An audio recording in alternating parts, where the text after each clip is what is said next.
La clase pasada ya estuvimos mirando el penúltimo, que es acerca del tabernáculo del hombre. Entonces voy a hacer un pequeño aquí, una retroalimentación. Recordar que este tabernáculo es en estos tiempos lo más grande que Dios ha hecho, como lo escuchábamos en la oración, es un milagro maravilloso en cada una de nuestras vidas poder tener esta nueva creación en Cristo. Entonces Gálatas 6:15 dice, porque en Cristo Jesús ni la circuncisión vale nada, ni la incircuncisión, sino una nueva creación. Eso es lo que somos ahora. Romanos 7:22, porque según el hombre interior me deleito en la ley de Dios. Efesios 3:16, para que os dé conforme a las riquezas de su gloria, el ser fortalecidos con poder en el hombre interior por su espíritu. Esa es nuestra oración, que Dios nos pueda fortalecer con ese poder de resurrección, en esta nueva creación, en ese hombre interior. Recordar que este nuevo hombre, esta nueva creación, tiene todas las características de Cristo, su mente, su sentir, su respirar, absolutamente todo le podemos entregar, y también esa capacidad de resistir, de estar apaciguado, tener paz y gozo en el corazón. Es la conciencia de Cristo, la intuición de Cristo y la comunión con Cristo. Recordemos que son las características de esa nueva creación, del espíritu. Bien, entonces, hablábamos de esa actitud de tener Cristo dentro, permitir ser guiados por Él, hacernos como niños siempre, y entender que el que cree que sabe algo, no lo sabe como conviene, que ya lo hemos trabajado, gloriarse en la propia debilidad, siempre sentarse en el último puesto con esa humildad para reconocer que la misma debilidad que hay en otros, esa misma está en mí. Pero la diferencia es que cada uno de nosotros ha permitido que Cristo lo reconcilie y nos justifique. Bien, muy importante que este poder de esta nueva creación está contenida en estos vasos de barro. Es una forma maravillosa de entender que este cuerpo es tan solo un vaso de barro. De allí fuimos sacados del barro, pero habita en este vaso toda la plenitud de la deidad, siempre sabiendo que esa plenitud que habita allí es de acuerdo a la capacidad que tenga el vaso de barro. Bien, entender que siempre el Espíritu Santo desea que estemos aquietados en su presencia. Es una gran clave de tener esta nueva naturaleza.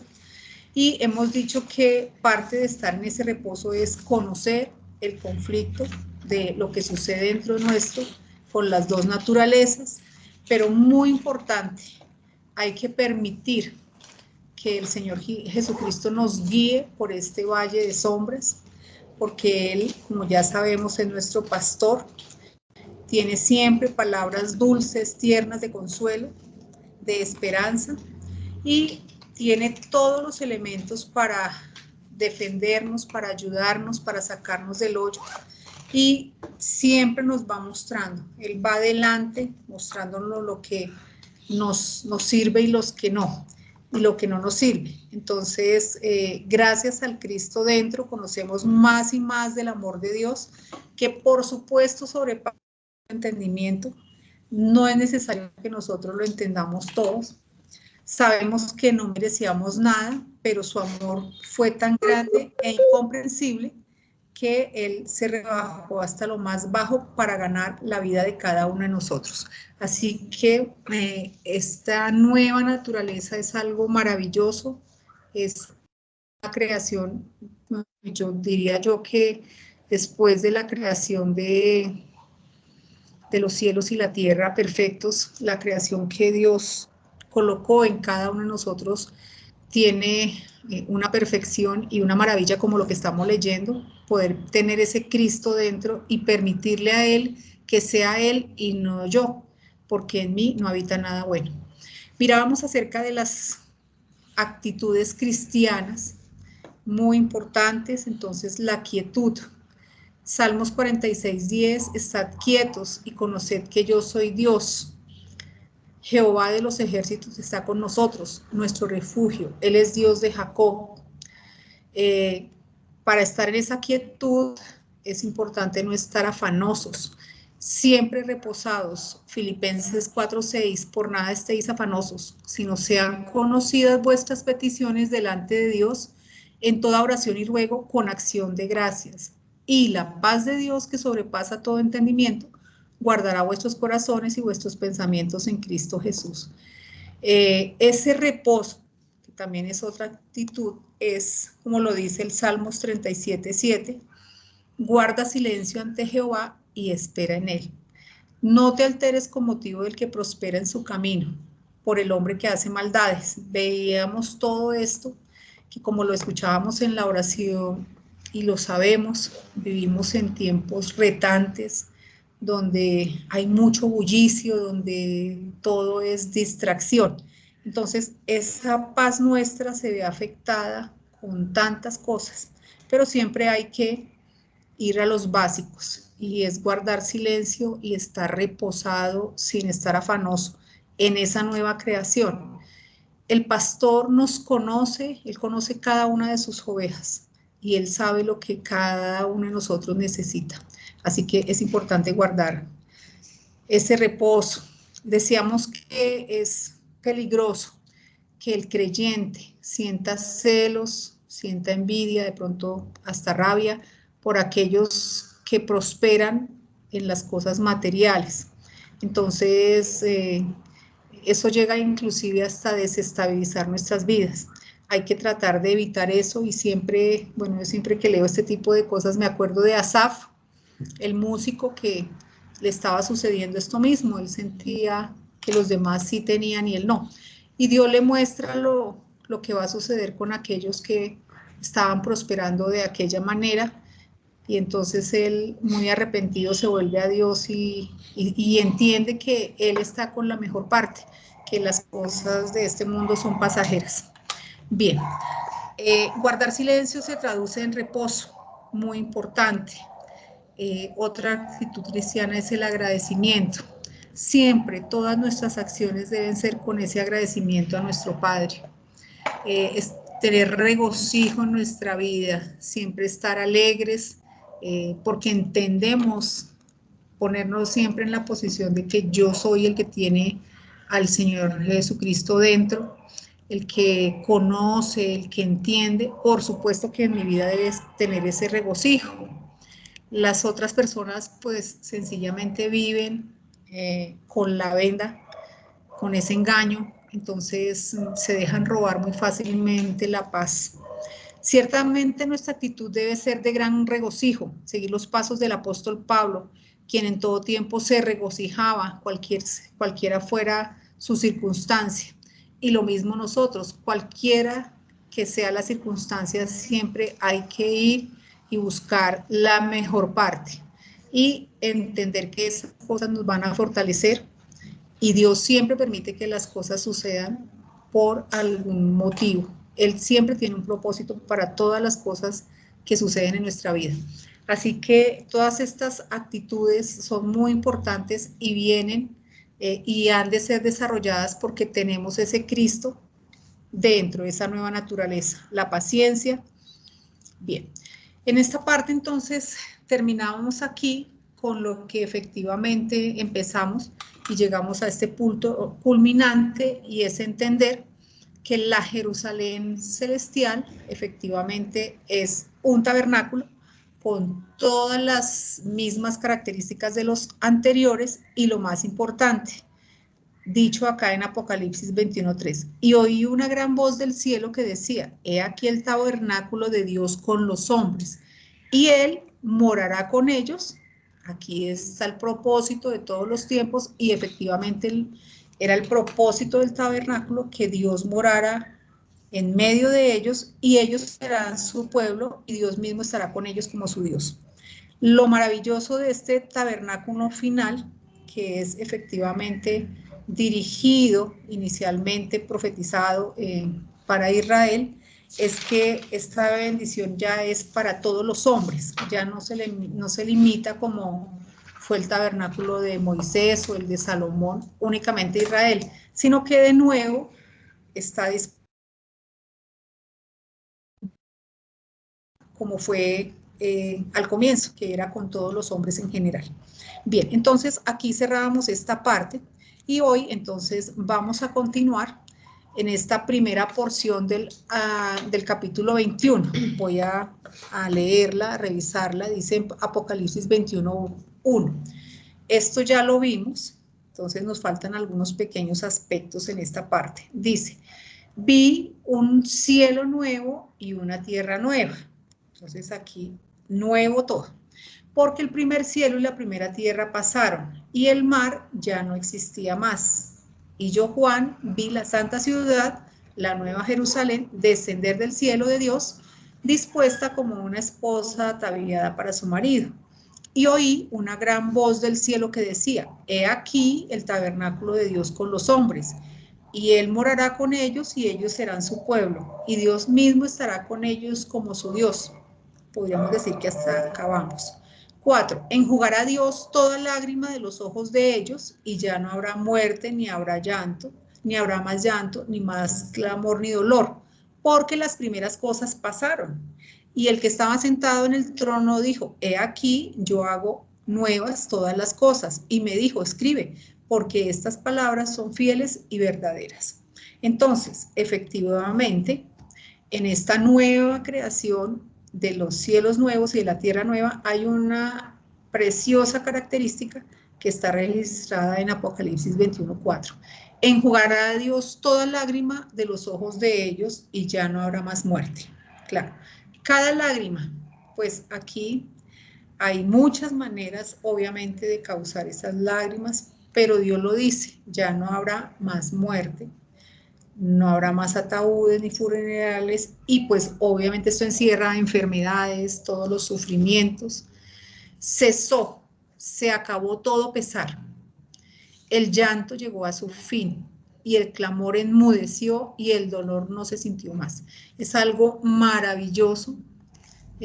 Tal vez esta parte es por la que habrá muchos hombres bravos con Dios en el sentido de que no entienden por qué venir a este mundo a sufrir, a llorar o a las cosas que le suceden. Pero habrá un tiempo. Nosotros los hombres, al no conocer la historia y a ser tan pequeños en nuestra mente, siempre nos atrevemos a recriminarle a Dios todo este tipo de cosas. Pero Dios tiene tiempos perfectos, modos perfectos y tiene sobre todo un plan divino que lo estuvo llevando, lo lleva y lo llevará a cabo. Paso a paso, en el tiempo absolutamente preciso que Él se lo propuso. Y efectivamente hay un tiempo donde ya no habrá más clamor, dolor, ni muerte, ni llanto. Así que podríamos decir acá un amén y genial, porque sabemos que todas las cosas Dios las ha llevado y las va a cumplir. Entonces, como lo dice este versículo, cuando Dios enjugue toda lágrima, por supuesto, indicará que la muerte ha sido aniquilada. Y ya nosotros lo vimos en el capítulo anterior, que efectivamente la muerte fue lanzada al lago de fuego. Ese fue el postrer enemigo que fue aniquilado. Esto estuvo profetizado, Isaías 25:7, y destruirá en este monte la cubierta con que están cubiertos todos los pueblos, y el velo que envuelve a todas las naciones. 8. Destruirá a la muerte para siempre, y enjugará Jehová el Señor toda lágrima de todos los rostros, y quitará la afrenta de su pueblo de toda la tierra, porque Jehová lo ha dicho. Punto. Isaías 35:10. Y los redimidos de Jehová volverán y vendrán a Sión con alegría. Ya es un cambio, y gozo perpetuo será sobre sus cabezas, y tendrán gozo y alegría, y huirán la tristeza y el gemido. Jeremías 31:16. Así ha dicho Jehová, reprime del llanto tu voz y de las lágrimas tus ojos, porque salario hay para tu trabajo, dice Jehová, y volverán de la tierra del enemigo. Bien, entonces esta es una gran característica en ese nuevo estado que se va a vivir, y es que ya no habrá absolutamente nada de esto. No habrá más llanto, no habrá más lágrima y por supuesto ya no habrá muerte. Bien, entonces aquí mirando todo esta porción que estamos trabajando, vamos a leerla de aquí al versículo 8. Dice en Apocalipsis 21:4, enjugará Dios toda lágrima de los ojos de ellos y ya no habrá más muerte. 5, y el que estaba sentado en el trono dijo, he aquí, yo hago nuevas todas las cosas. Y me dijo, escribe, porque estas palabras son fieles y verdaderas. Y me dijo, hecho está, yo soy el alfa y la omega, el principio y el fin. Al que tuviere sed, yo le daré gratuitamente de la fuente de agua de la vida. El que venciere heredará todas las cosas y yo seré su Dios y él será mi hijo. Pero los cobardes e incrédulos, los abominables y homicidas, los fornicarios y hechiceros, los idólatras y todos los mentirosos tendrán su parte en el lago que arde con fuego y azufre, que es la muerte segunda. Bien, en esta porción que vamos a trabajar, llamamos la atención acá que aparece 3 veces la expresión él dijo. Entonces, él dijo, o sea, el que estaba sentado, que hacía nuevas todas las cosas. Él le dijo, escribe porque las cosas eran fieles y verdaderas. Y él dijo, hecho está.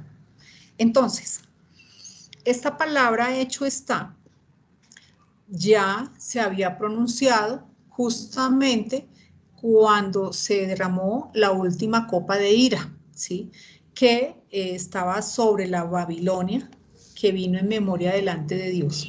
¿Dónde está registrado? En Apocalipsis 16:17. Entonces, aquí este hecho está es una afirmación, ¿sí? Y en este caso tiene que ver con los juicios. Este es el último juicio. Recuerden que son las copas de ira, son las últimas, ¿sí? Y dice aquí, el séptimo ángel derramó su copa por el aire. Esta es la última copa. Y salió una gran voz del templo del cielo, del trono, diciendo, hecho está. Entonces, mire la consecuencia, el juicio de derramar esta copa. Entonces hubo relámpagos y voces y truenos y un gran temblor de tierra, un terremoto tan grande, cual no lo hubo jamás desde que los hombres han estado sobre la tierra. Y la gran ciudad fue dividida en 3 partes, y las ciudades de las naciones cayeron, y la gran Babilonia vino en memoria delante de Dios, para darle el cáliz del vino del ardor de su ira. Y toda isla huyó, y los montes no fueron hallados. Y cayó del cielo sobre los hombres un enorme granizo como del peso de un talento. Y los hombres blasfemaron contra Dios por la plaga del granizo, porque su plaga fue sobremanera grande. Es decir, aquí es donde se da la reorganización. Cuando se habla de este terremoto tan grande es que no queda absolutamente nada. Los montes no son hallados, las islas son removidas. Aquí es justamente ya antes de la avenida, última copa, hecho está. La última copa ha sido finalmente derramada, el último juicio introducido, la última plaga inició, hecho está. Esta consume y cumple todos los propósitos divinos en cuanto a los juicios. Por eso se dice hecho está, o sea, ya nada más listo. Bien, este juicio y estas palabras hecho está, que aparece tanto sobre la Babilonia, que es esta ciudad que estuvimos estudiando en Apocalipsis, y ahora este hecho está sobre la gran ciudad, la Nueva Jerusalén. Vamos a ver que tienen un contraste y tienen una relación, ¿sí?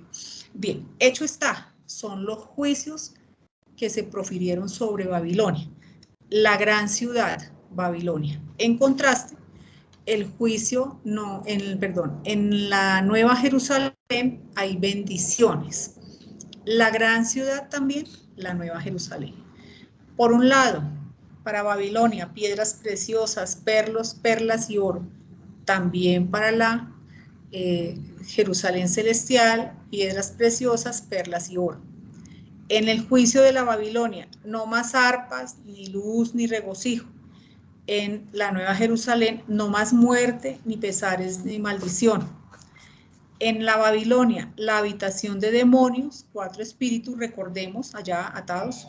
Y en la ciudad de Jerusalén, nada que cause tropiezo, ya no va a haber nada. En el juicio de Babilonia, las islas huyen, las montañas desaparecen.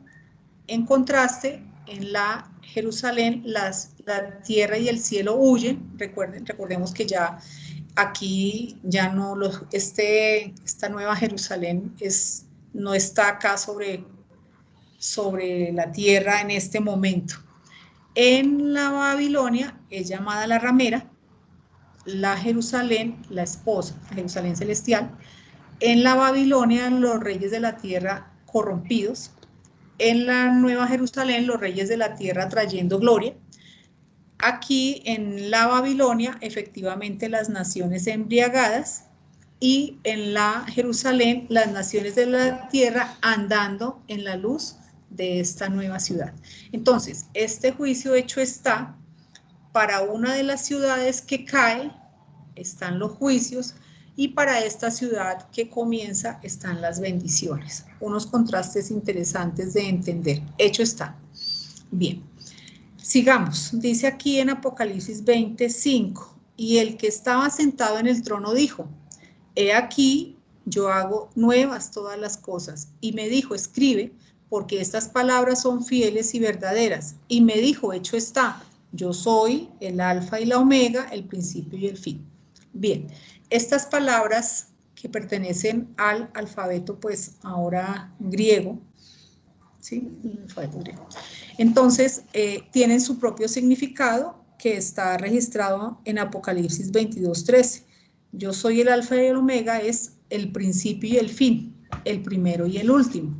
Es un hebraísmo común entre los ancianos judíos para designar algo desde el principio hasta el fin. Se habla de el alfa y el omega.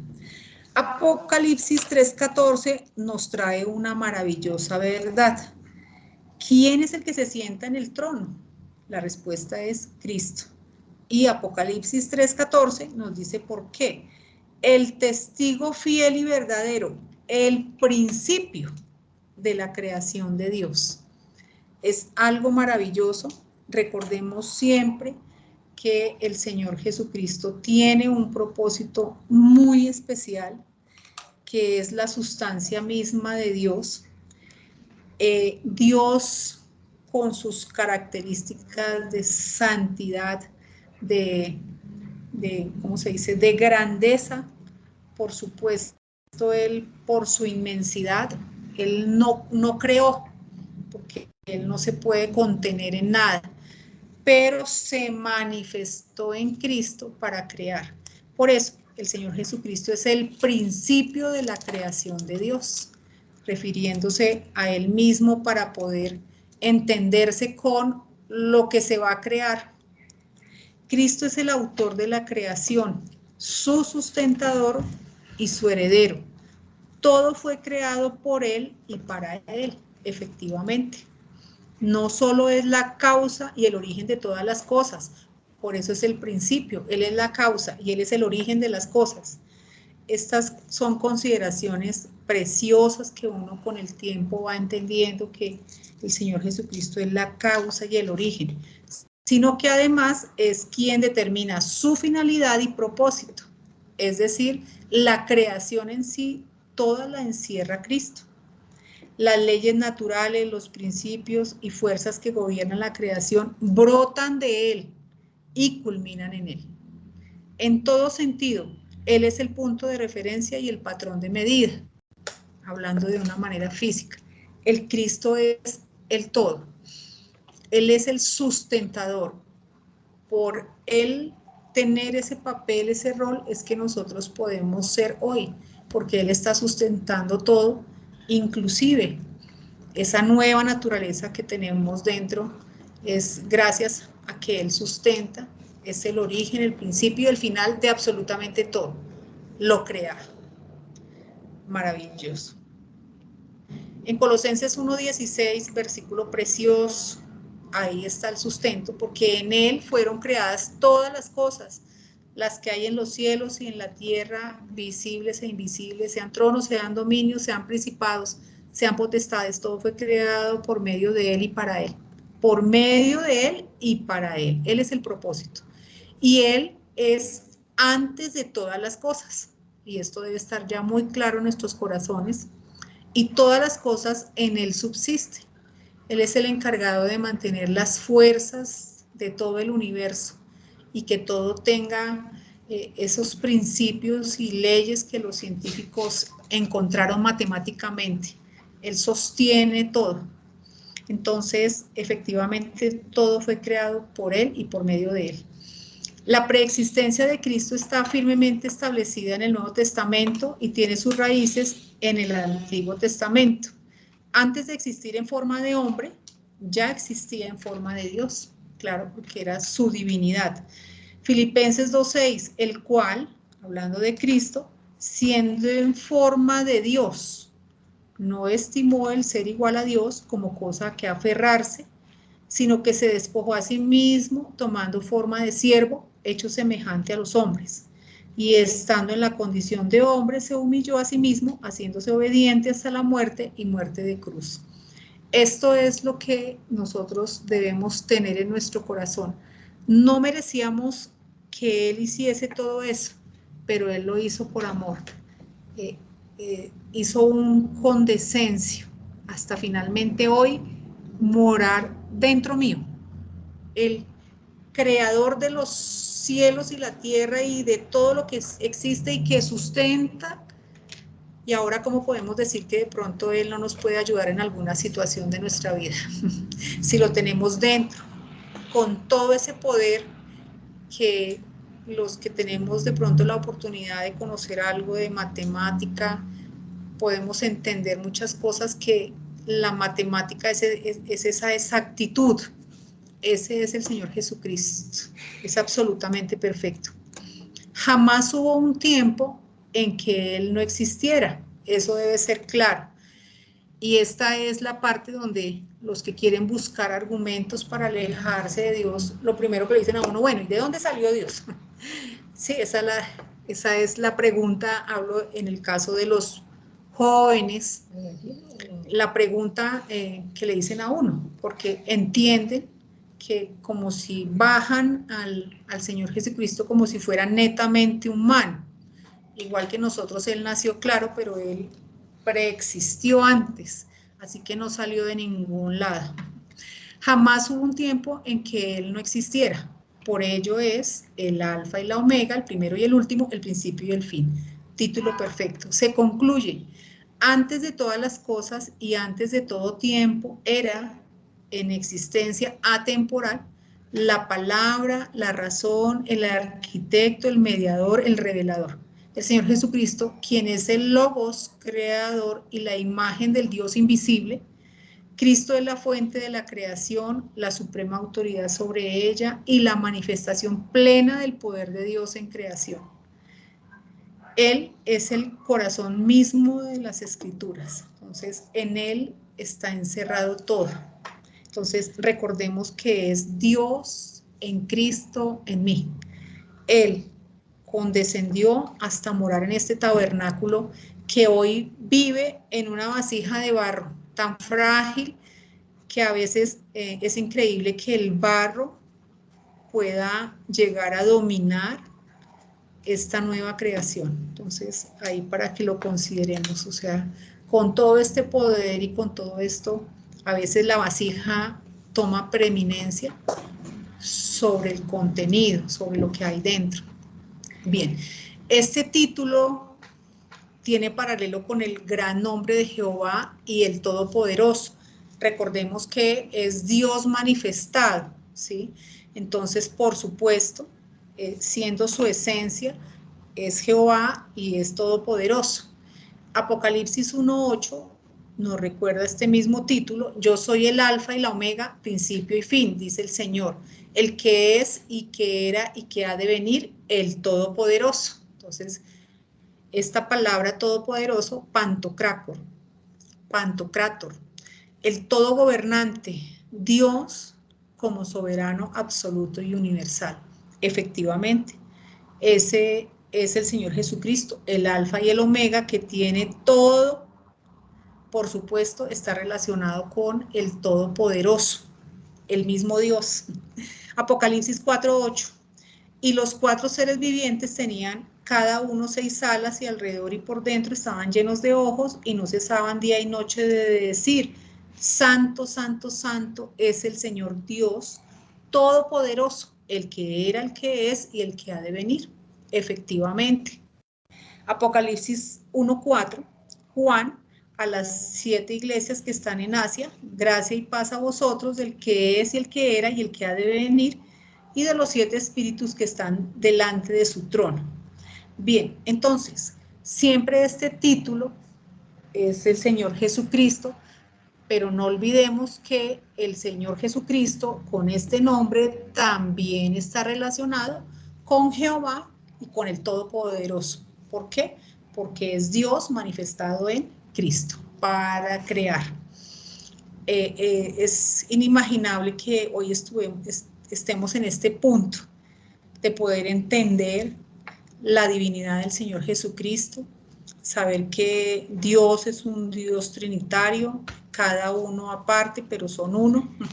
Todas estas cosas son maravillosas en nuestras vidas, y gracias a Dios por habernos permitido llegar aquí a ir entendiendo todas estas cosas que parecen que no, pero son grandes, y que antes estábamos separados pensando que Dios era uno y el Señor Jesucristo otro.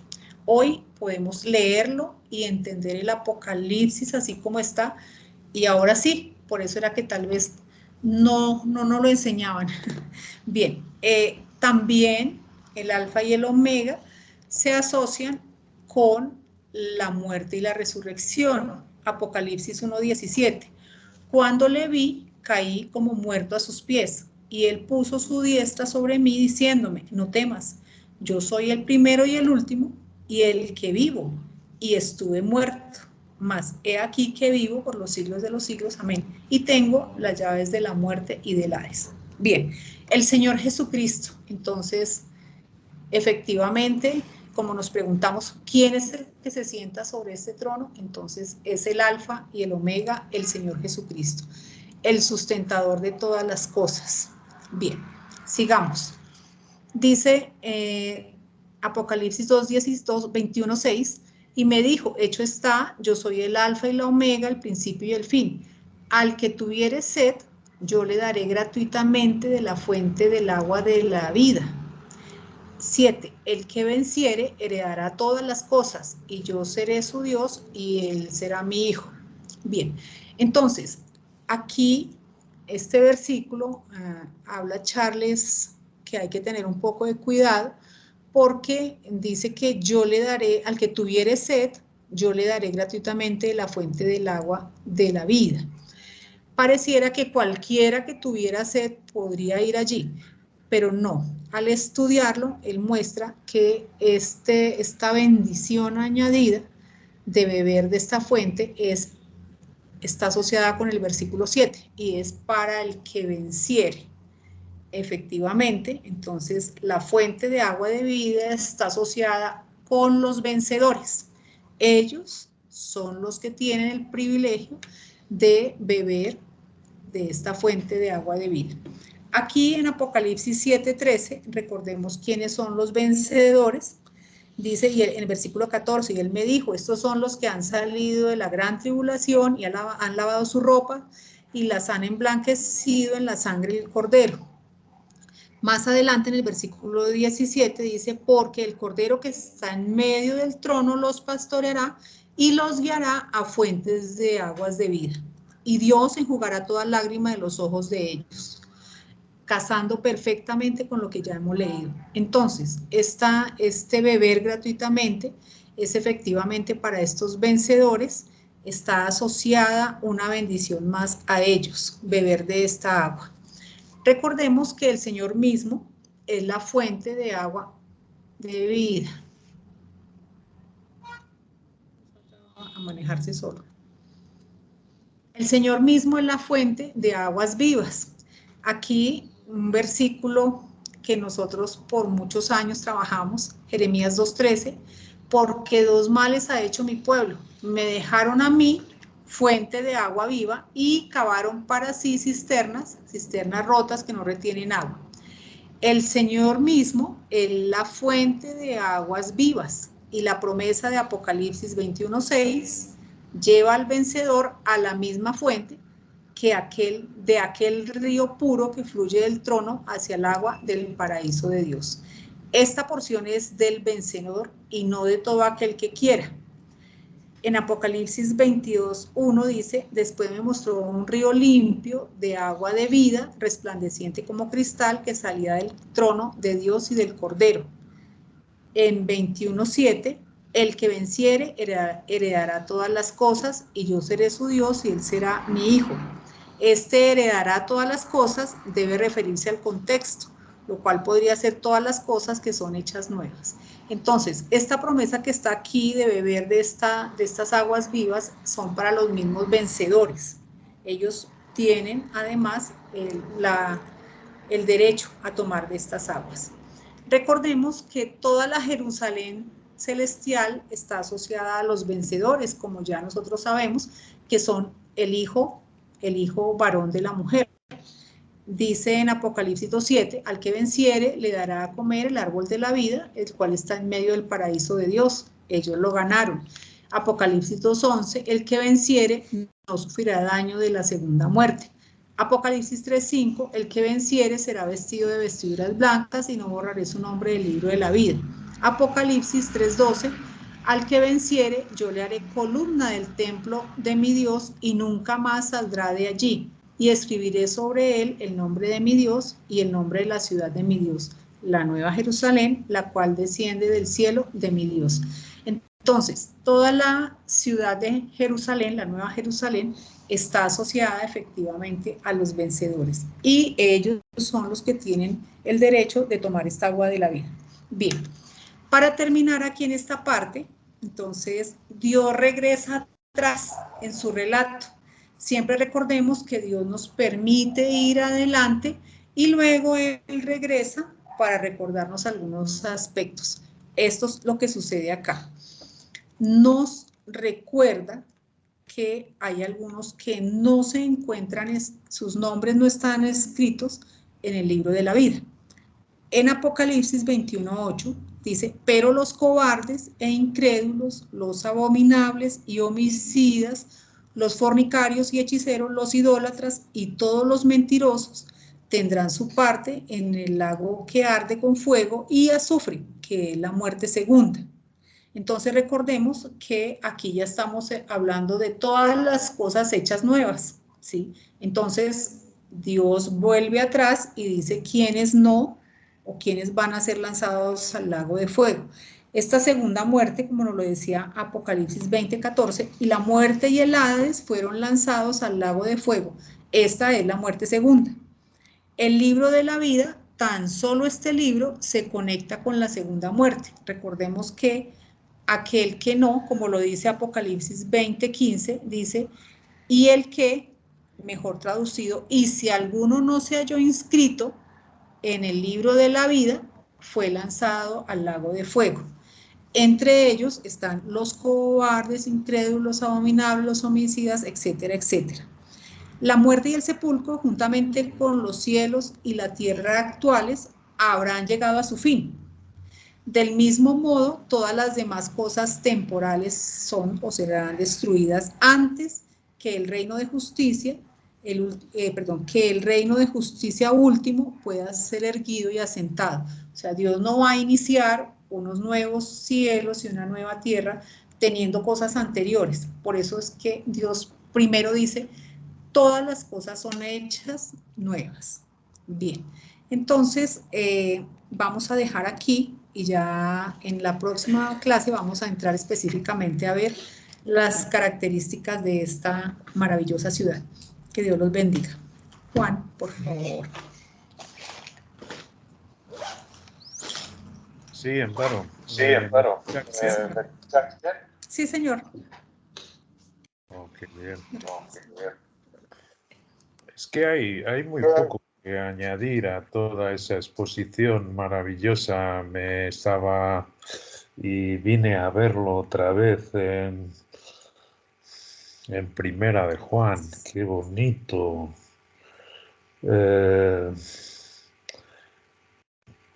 Cómo cuando creíamos en la parte humana de nuestro Señor Jesucristo y nos enseñaron que adorarle sería idolatría. No podíamos confundir al Dios y Padre Todopoderoso y a su Hijo Jesucristo, que era hombre. Nos mostraban versículos, pues como ese mismo, hay solo un mediador entre Dios y los hombres, Jesucristo hombre. Y nadie que lo considere Dios, pues deja de ser un idólatra. No nos enseñaban cómo los magoes que vinieron en su nacimiento lo adoraron. Nunca nos enseñaron los versículos que decía en Hebreos, adórenle todos los ángeles. Y sabemos por el Antiguo Testamento, coincidiendo, al Señor tu Dios amarás y solo a Él adorarás. Esto es, yo creo que la cosa más difícil para el Espíritu haberme enseñado y cómo lo transformó todo en mi vida. Y entonces yo recuerdo que mismo pensando que Jesucristo era solo un hombre, que Dios lo conocía desde el principio, que vendría, que pasaría por todos esos sacrificios. Mismo así, con un cierto temor, pensando que él era solamente un hombre, pues decía, me venía al pensamiento, un pensamiento lógico, ¿cómo es posible que Dios envíe a su Hijo a la muerte para librar al hombre del pecado? Es decir, como dice Pablo, o sea, es posible que alguno de vosotros osara morir por el bueno, pero Él se manifiesta su gran amor porque siendo nosotros aún pecadores, pues se entregó a la muerte por nosotros. Es decir, nosotros como padres, si amásemos a un hijo verdaderamente, pues nos entregaríamos nosotros mismos en vez de enviar a nuestro hijo a la muerte. ¿Cómo es posible que Dios tenga menos amor que nosotros? Si esto estoy hablando de una manera en hipótesis, si sucediese, vemos que ha habido actos heroicos de padres para salvar a sus hijos, sacándolos, por ejemplo, de un incendio, y han sido ellos que han muerto y el hijo ha vivido. Y eso es un acto de amor. Qué hermoso cuando llegamos a entender, y Dios tiene ese poder, por supuesto, de tener tres aspectos.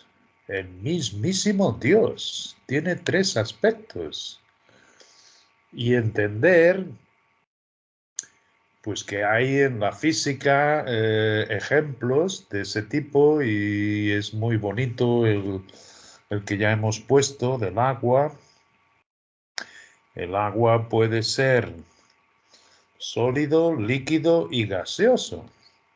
Por tanto, puede ser la forma natural del agua es líquida, pero si alcanza los 100 grados, pasa a ser gaseoso o vapor, y si baja de los 0 grados, se hace sólido. Esto es muy hermoso porque nos lo pone Dios como ejemplo, como ilustración de cómo es que Él ciertamente puede ser 3 en 1.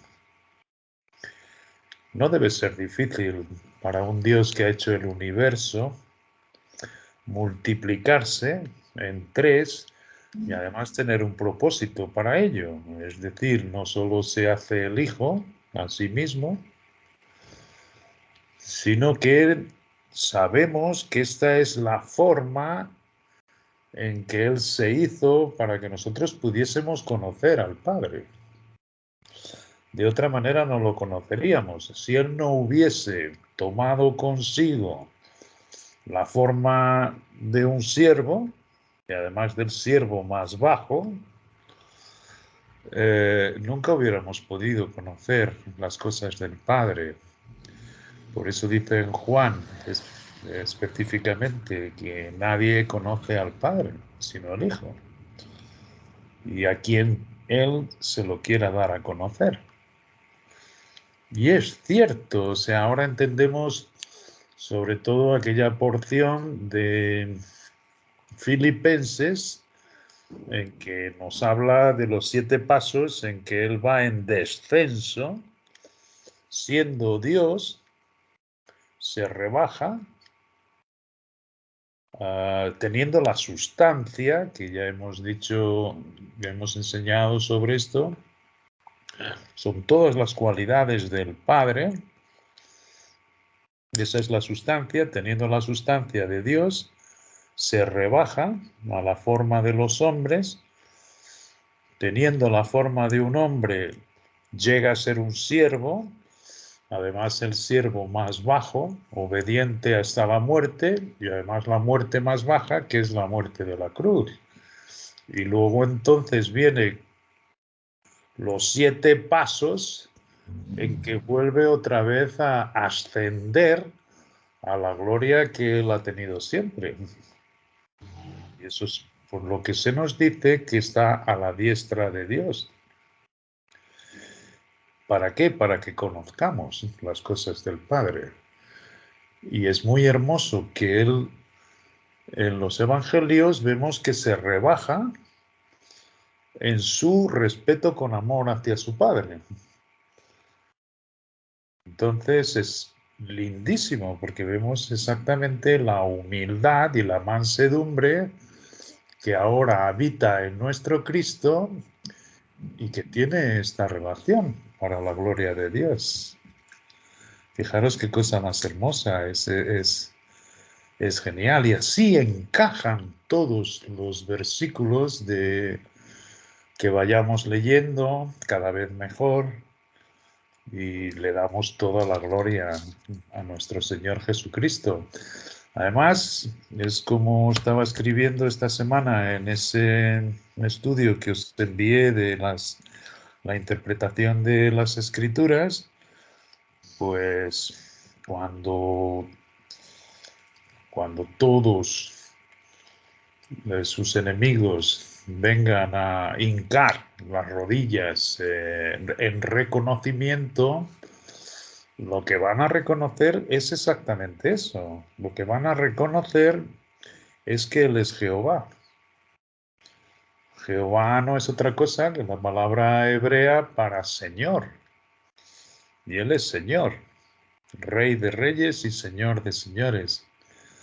De manera que se hace muy hermoso ver que nuestro Dios y Padre no envió a su Hijo, sino que envió lo más precioso que Él tenía de sí mismo para rescatarnos a nosotros y además para que le conociéramos.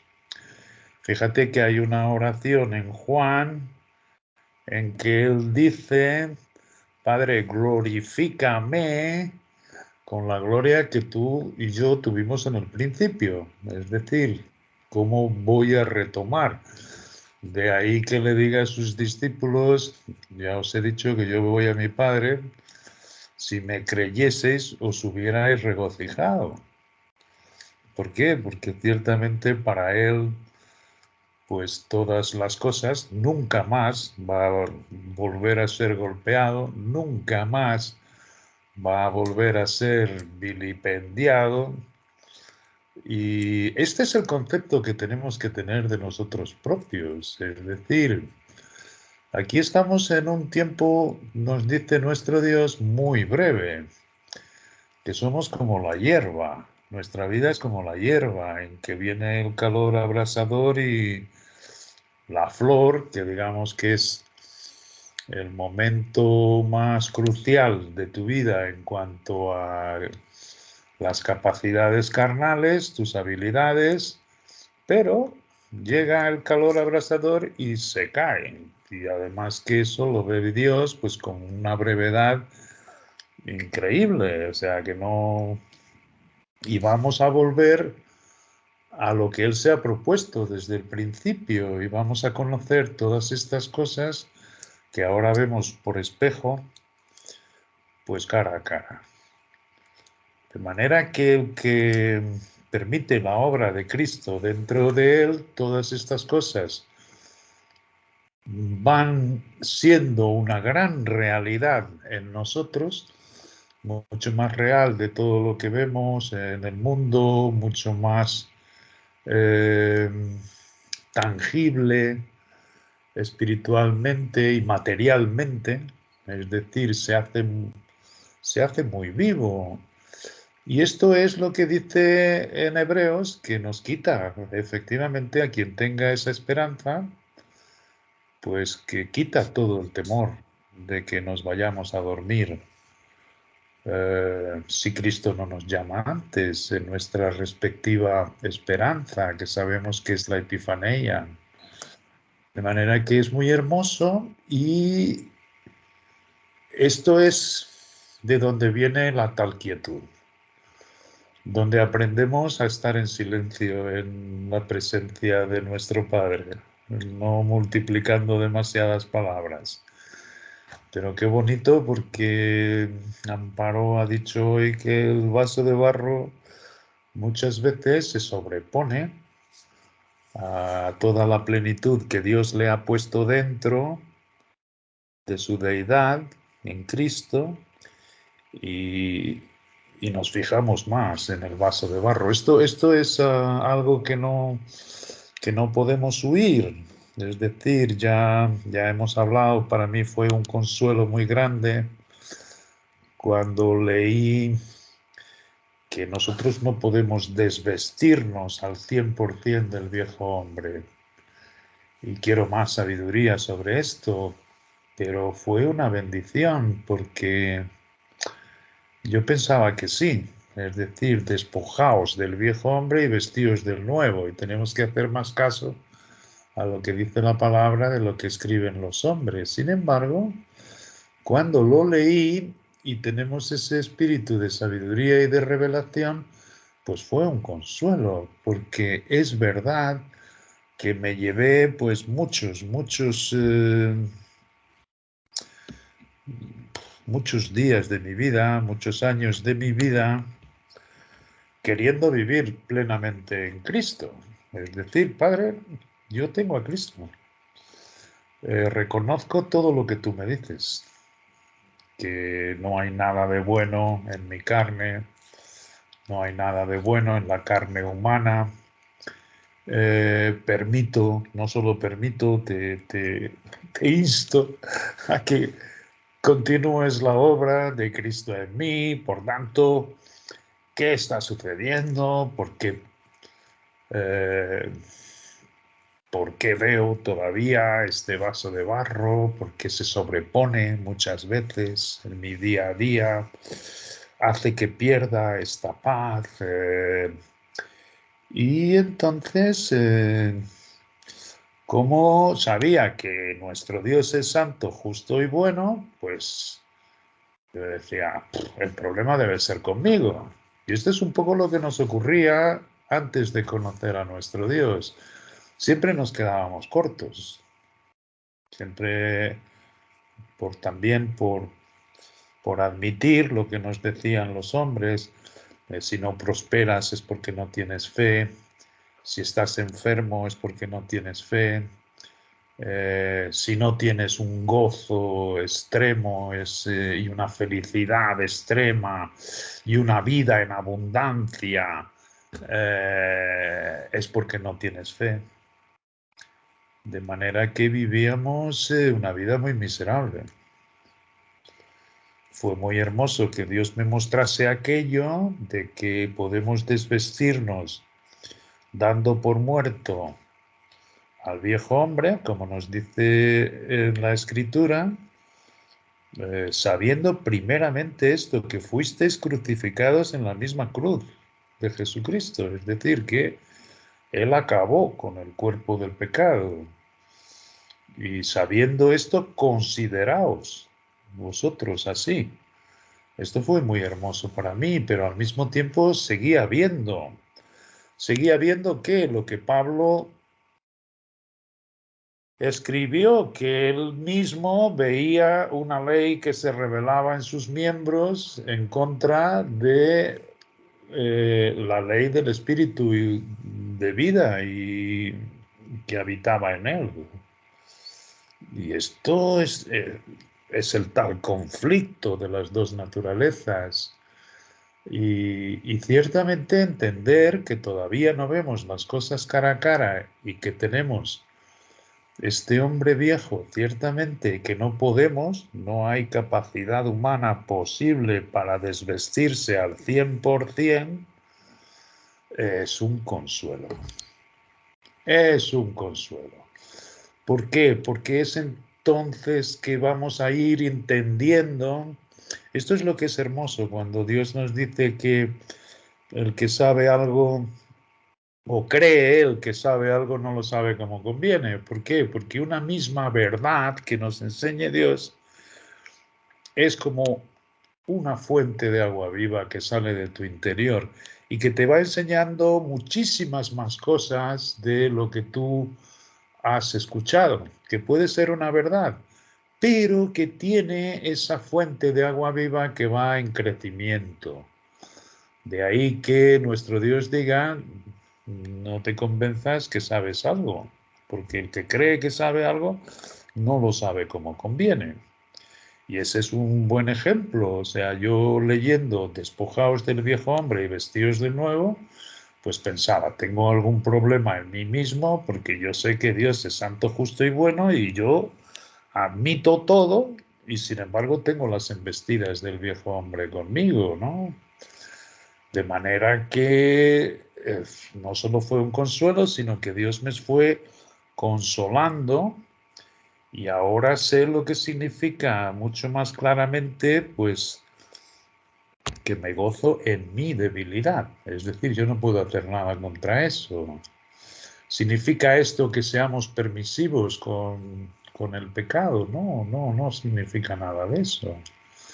Significa que ciertamente todas estas virtudes que nosotros vemos escritas en la palabra, todos estos mandamientos, todas estas cosas maravillosas, habitan en mi Cristo y que hasta que Él no transforme nuestro cuerpo en semejanza del cuerpo suyo de gloria, vamos a sufrir las embestidas.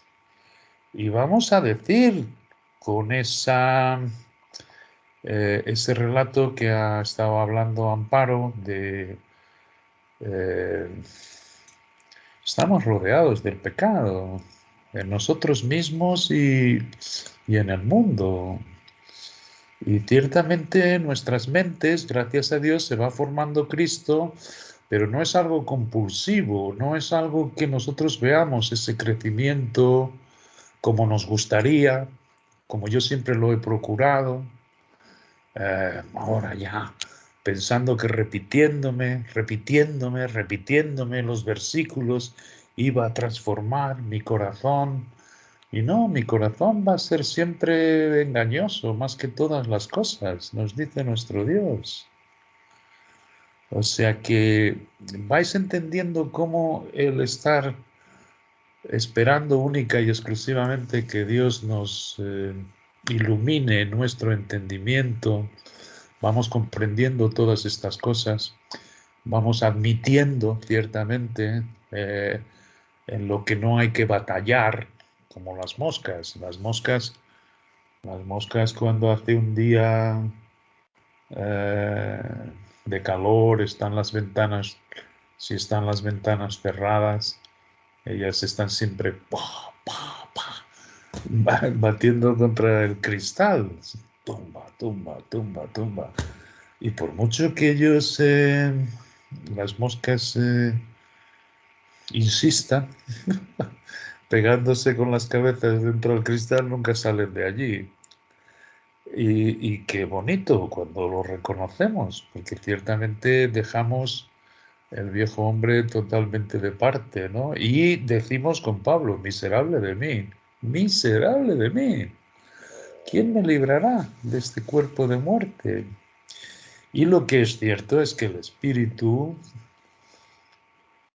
que nos dice que tiene ese Espíritu, nos dice, os es necesaria la paciencia. Bueno, pues igual, yo no tengo paciencia ninguna, pero ahora digo, uy, este Cristo está lleno de paciencia. Padre, muéstrame más acerca de esta paciencia. Y es cierto, hoy mismo estaba, no veía, no tenía reposo, no por nada, no están las cosas. El Valle de Lágrimas no tenía que ver mucho con circunstancias exteriores, interiores, no, pero de alguna manera entendí un poco más del pecado, el pecado, es decir, ¿qué es el pecado? Caramba, es una palabra tan fea, pero hay que conocerla, es decir, estamos envueltos de pecado. Yo recuerdo haber escrito un... eh, de cómo estamos envueltos. Es decir, fijaros bien, nosotros limpiamos la casa, aspiramos la casa, quitamos el polvo, eh, limpiamos los cristales, la dejamos reluciente. Pero poco tiempo después se queda todo igual, es decir, tenemos que hacerlo continuamente. Es impresionante. Pero fue una imagen muy bonita, muy ilustrativa de lo que nos ocurre a nosotros. De ahí que no podemos pensar en este crecimiento compulsivo. Ahora ya tengo a Cristo, ahora ya creo todas estas cosas. No, la verdad es que es la cosa más sencilla que hay, porque vamos conociendo a nuestro Dios, lo grande y poderoso que es. Pero nos dice todas estas cosas para que tengamos un buen conocimiento y no estemos como la mosca queriendo salir para afuera, pegándonos de cabeza contra el cristal. Porque el pecado es eso mismo, es decir, tú puedes haber limpiado tu casa perfectamente, tú puedes haberla dejado y ahí luce todo maravillosamente bien y se puede comparar con un tiempo de regocijo, pero poco tiempo después comienza el polvo a caer, las manchas en los sillones, comemos y tenemos que limpiar los platos, es decir, y me recordaba, esto es por lo que mi Hijo Jesucristo lavaba los pies a los discípulos. Esto es, y esto es un acto continuo, aquello no fue algo que decimos, uy, qué humildad tenía lavándole los pies. No, qué bonito entenderlo. Entonces, cuando tenemos esa falta de sosiego, también es un consuelo ver lo que dice el Espíritu, es decir, que yo te limpio los pies. ¿Os acordáis que Pedro decía, no, a mí no me limpias tú los pies. Ah. Y Jesucristo le dijo, no tienes parte conmigo si no te limpio los pies. Y Pedro ahí, bueno, entonces hasta la cabeza. Y él dijo, no, no, vosotros estáis limpios. Y al que está limpio, solo los pies. ¿Por qué? Porque los pies es lo que nos mantiene en el mundo. Y mantenidos en el mundo vamos a tener siempre tribulación. Y vamos a tener siempre eso mismo. El despiste, y es una buena cuestión, y por eso él dice, si soportáis juntamente con él, para que juntamente con él seáis glorificados. Pasemos por la situación que pasemos. Esto es algo que sí que podemos hacerlo, estemos atribulados, estemos en un valle de sombras y de lágrimas, como muchas veces pasamos, o estamos con esa falta de reposo simplemente porque es así la carne, es así de engañosa. Podemos tenerlo en su presencia, es decir, no salirnos de esta presencia, no salirnos de esta obra que Él va llevando a cabo. Y os digo que es muy necesaria la paciencia, pero no demora demasiado para que sobreabunde la consolación en medio de la tribulación que estemos pasando. ¿Qué ocurre entonces? Pues que el agradecimiento que estaba hablando Amparo sale naturalmente. La comunión con Dios sale naturalmente. El amar a los hermanos sale naturalmente. Toda la oración continua sale naturalmente. Y la palabra en abundancia habita dentro de nosotros. Y todo esto lo reconocemos en el nuevo hombre, en batalla continua con el viejo. Así, Dios nos lo dice. Y entender es una fuente ahora de muchísima paz porque realmente reconocemos lo que es gloriarnos en nuestras debilidades, gloriarnos en nuestras tribulaciones, que es estar dando botes y alegres y felices porque, uy, qué tribulación. No, no, no, no, no, no, tribulación es tribulación y todos sabéis de lo que estoy hablando. Es hermosísimo porque es muy, es como decía este artículo, lo volví a repetir también en la reunión anterior, es decir, es cierto, la palabra no es difícil, la palabra es muy literal, el significado literal de las palabras es el mismo que conocemos. Claro que sí, que si puedes entender el término en su lenguaje original, pues sabemos que es más rico, pero también por eso tenemos estos grandes hombres que iban y efectivamente nos abren una riqueza más grande, pero no, si no tienes ese conocimiento o esa posibilidad, solo leer en las escrituras con el espíritu de sabiduría y de revelación que tú tienes dentro es maravilloso. Es maravilloso. Y en ese contexto, y solo para acabar, me gustaría, cuando estaba escuchando a Amparo, me vino esto otra vez, la primera epístola de Juan, leyéndolo con esa literalidad, leyéndolo sencillamente, pues qué bonita se hace la lectura. Y como también dijimos el día pasado, no lo entendemos todo, ¿no? Pero se va haciendo más claro, se va haciendo esa tal sabiduría que reconocemos las cosas que vienen de nuestro Dios, cómo podemos regocijarnos igualmente en una parte que no sea dirigida para nosotros, pero hay muchas cosas que estableciendo a quien están hablando podemos aplicarnos si no entra en contradicción con esta época de gracia. Por eso es que la epístola de Romanos es tan importante, porque hay muchísimas cosas que se pueden aplicar al cuerpo. Y Juan, que escribe para el mundo y mucho para el último tiempo de la gracia, que es en el que estamos nosotros, pero para el mundo.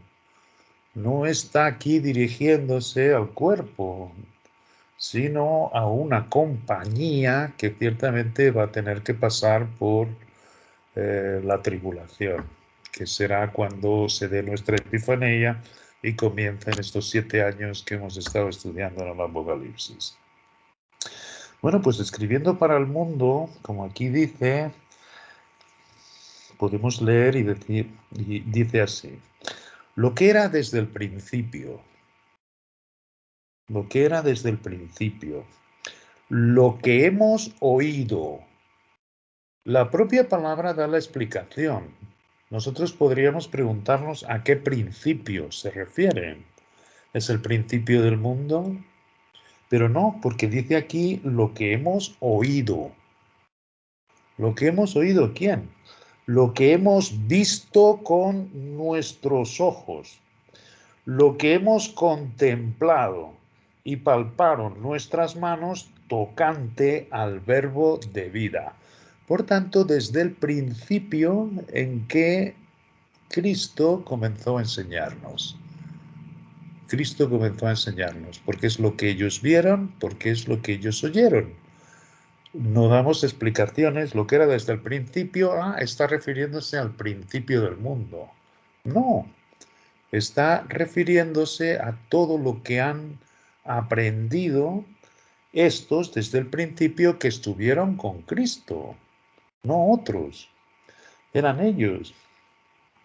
Porque la vida fue manifestada. Esto es efectivamente el principio de la vida, que es Dios en Cristo, cuando se manifestó. Y la hemos visto, otra vez, la hemos visto, hemos estado con Él. Y testificamos, damos testimonio y os anunciamos la vida eterna, la vida aionian. Esto es, la vida aionian. Os anunciamos, y esto fue lo que sabemos desde el principio, esto vino a darnos la vida aionian.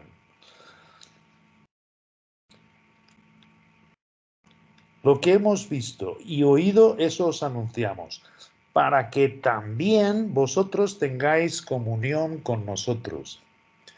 Y aquí esto es lo que os decía, yo leía la palabra y decía, bueno, comunión con los otros, pero yo no me doy bien con este, yo no me doy bien con aquel, bueno, ¿cómo es? Pero luego dice una frase que es preciosa y es otra vez Cristo en nosotros, no vosotros, porque dice, y nuestra, para que también vosotros tengáis comunión con nosotros. Y nuestra comunión verdaderamente es con el Padre y con el Hijo Jesucristo. ¿Qué es lo que tú tienes dentro? Tú tienes a Cristo que te muestra al Padre. Si tú tienes esa comunión con Él, tú no tienes ningún problema para tener comunión con todos los hermanos. Esto es tan bonito. La comunión verdaderamente no es proponernos nosotros tener comunión unos con otros, sino que nuestra comunión verdaderamente es con el Padre y con el Señor Jesucristo. Entonces se hacen todas las cosas muy sencillas. Entonces tú vas adscribiendo realmente lo que es del nuevo hombre. ¿Entiendes? ¿Y cuál es el resultado que tiene que haber en tu vida? El resultado, si tú verdaderamente tienes comunión en Cristo con el Padre, el resultado es que vas a tener una comunión genial con tus hermanos. Asimismo, estas cosas os escribimos para que vuestro gozo sea cumplido.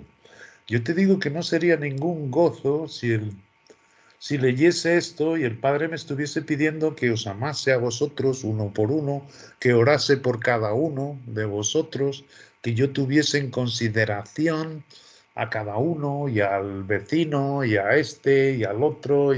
No sería ningún gozo. Pero el gozo viene sabiendo que si yo mantengo a Cristo que me enseña el Padre y mantengo esa comunión, todo lo demás viene por añadidura. Y podemos reconocer efectivamente lo que viene del nuevo hombre. Bueno, es tan hermoso porque hay tanto consuelo. Eh, el otro día os hablé en el capítulo 2 solo porque, pero toda la palabra es hermosísima, viéndola así, viéndola literalmente y cómo ella se explica a sí misma. No vamos buscando explicaciones nosotros de la palabra, sino que vamos dejando que la Biblia se interprete a sí misma. La escritura interpreta la propia escritura. No hay que salirse como hacen los hombres y decir que el Apocalipsis ya ocurrió en el Imperio Romano, o los godos, o los visigodos, o... No, la palabra es la que te tiene que dar la interpretación de la escritura. Y aquí entonces en el versículo, en el capítulo 1, fíjate, pero si andamos en luz, versículo 7, como Él está en luz, como Él está en luz y nosotros estamos en Cristo, entonces tenemos comunión unos con otros. Versículo 7 del capítulo 1. Y la sangre de Jesucristo, su Hijo, nos limpia de todo pecado. Nos limpia. Nos limpia. Él es el que hace el trabajo de limpieza. Y esto no es una vez, sino que es continuo. Nos limpia continuamente. En el 8 dice, si decimos que no tenemos pecado, singular, si decimos que no tenemos, nos engañamos a nosotros mismos. Esto es hermosísimo, fíjate, y es aplicable. Podemos pensar, esto es para el mundo o también se aplica a nosotros, ¿no? También. Aquel que dice que no tiene el viejo hombre, aquel que dice que no tiene pecados, se engaña a sí mismo. Y la verdad no está en nosotros, que nos ha dicho Dios que somos pecado, que estamos muertos en delitos y pecados. Pero fíjate, si confesamos nuestros pecados, Él es fiel y justo para perdonarnos nuestros pecados. Otra vez, yo no tendría gozo si tuviese que decir Padre y confesarle mi pecado que he caído. No, sino que mi comunión con Cristo, conociendo al Padre, reconozco que hay pecado y todos los deslices de la carne en esta comunión Él los limpia. Yo os digo, la comunión con Dios no requiere de palabras, no. Y muchas veces serán solo, como dice Pablo, gemidos, gemidos indecibles que Él reconoce, el Espíritu sabe lo que hay dentro de nosotros. Así que es un descanso saber que en esta comunión Él nos va limpiando de todo nuestro pecado. Si decimos que no tenemos pecado, nos engañamos a nosotros mismos, de manera que nuestro Dios sí que requiere el reconocimiento de nuestra debilidad natural. ¿Por qué? Porque entonces dependemos absolutamente todas las cosas en Él. Y ahí está el verdadero reposo. Ahí está la verdadera paz, sabiendo que nuestro Dios no nos condena. Y Él es fiel y justo no solo para perdonarnos, sino limpiarnos. Limpiarnos, esto es importantísimo. Es como os decía, Jesucristo limpiaba los pies de los discípulos y es algo continuo. Esta parte que es mundana y que está en contacto con el mundo. Esto es lo que Él hace, esta es la labor de Cristo. Si decimos que no hemos pecado, le hacemos a Él mentiroso y su palabra no está en nosotros. ¡Qué lindo! Por tanto, no hay que procurar con nuestros actos hacernos santos o hacernos mejores cada día o ser mejores creyentes como antes hacíamos, sino que en la comunión verdaderamente en Cristo, conociendo a su Padre, todas estas cosas nos vienen por añadiduras. Así es que se hace hermosa la palabra. Y luego dice en el capítulo 2, hijitos míos, estas cosas os escribo para que no pequéis. ¿Cómo es posible? Pero si me acaba de decir que estoy lleno de pecado.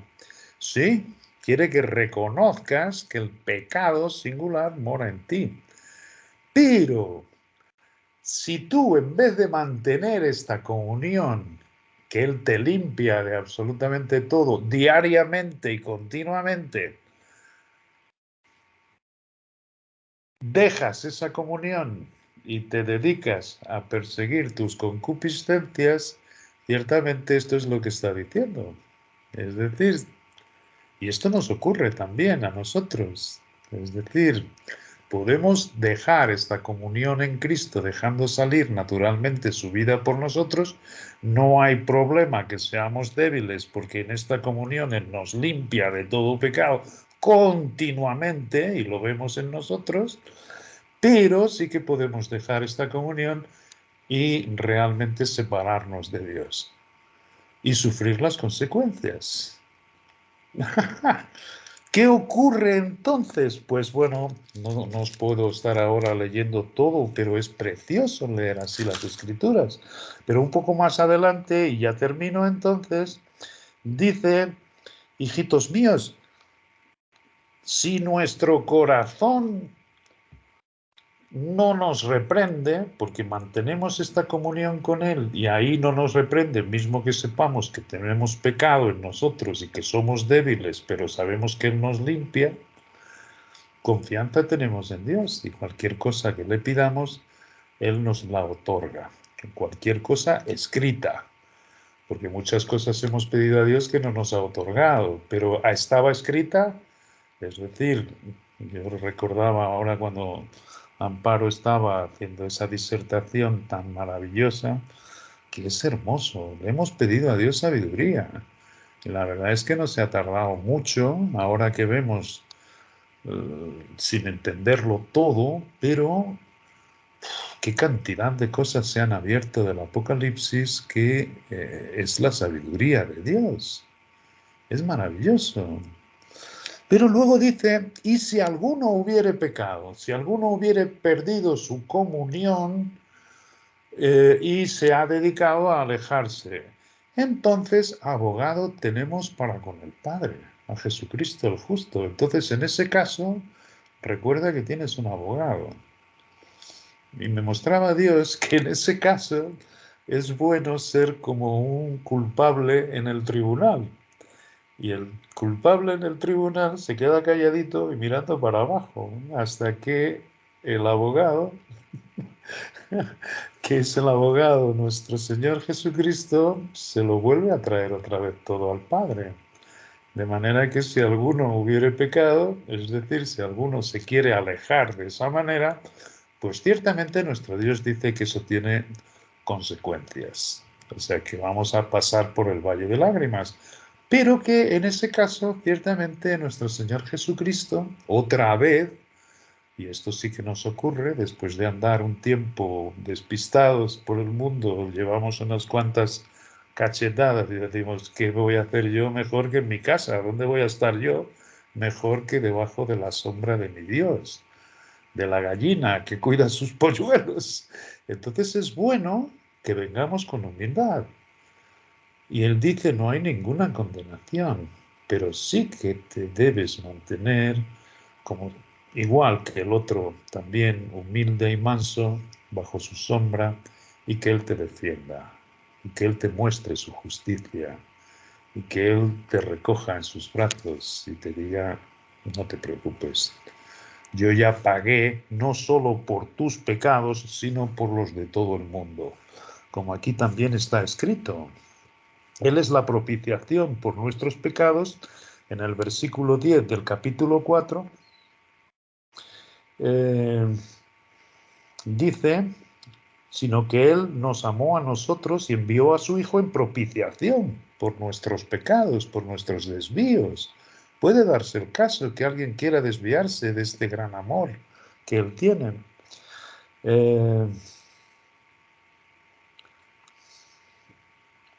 Hay un versículo en que dice, y no solo por los nuestros, sino por los de todo el mundo. Esto es amoroso verlo, como nuestro Dios ciertamente todo lo que es trigo lo ha salvado. De manera que eso es lo que quería compartiros. Un gran abrazo. Muchas gracias. Gracias a ti, Juan. Bueno, maravilloso. Poder saber que somos tan amados es maravilloso, que nos equivocamos y el Padre igual extiende su mano y nos manda un abogado de los que sí ganan casos. Bueno, muy bien. Entonces, yo creo que nos vemos el jueves. Para los que quieran, a las 6 están cordialmente invitados, compartir de corazones. Y bueno, si alguien desea cerrar con una oración, está disponible. Yo, Amparito. Gracias, Emita. ¿Me escucha, Amparito? Sí, señora. Muy bien, muy bien. Sí, señora. Amadísimo Padre, Padre bendito, Padre poderoso, te damos infinitamente gracias, Padre, por tu preciosa palabra, por esas palabras tan consoladoras que escuchamos esta noche, por saber que podemos acudir a ti, por saber que tú miras nuestro corazón, que nos das esa paz, ese consuelo que necesitamos, Padre bendito. Gracias por ser tan misericordioso, tan amoroso, tan justo, tan grande, Padre bendito. Gracias, Padre. También esta noche, Padre bendito, quiero dejar en tu presencia la vida de mis hermanos, los que estamos reunidos, los que no se han podido reunir, la vida de Amparito y de Juan. Gracias, bendito Padre, por tener ese privilegio de escuchar tu santa y bella palabra. Cada día conocerte más, Padre amado. Muchas gracias, bendito Padre. Todo esto te lo elevo y te lo hago llegar en ese nombre grande y poderoso de nuestro amado Señor Jesucristo. Amén y amén. Amén. Gracias, Emita. Entonces, cordialmente invitados, nos veríamos el jueves. Muchas bendiciones, feliz resto de mes, de semana, de día. Bueno, muy bien. Entonces, buenas noches. Gracias. Buenas noches. Gracias, Juan.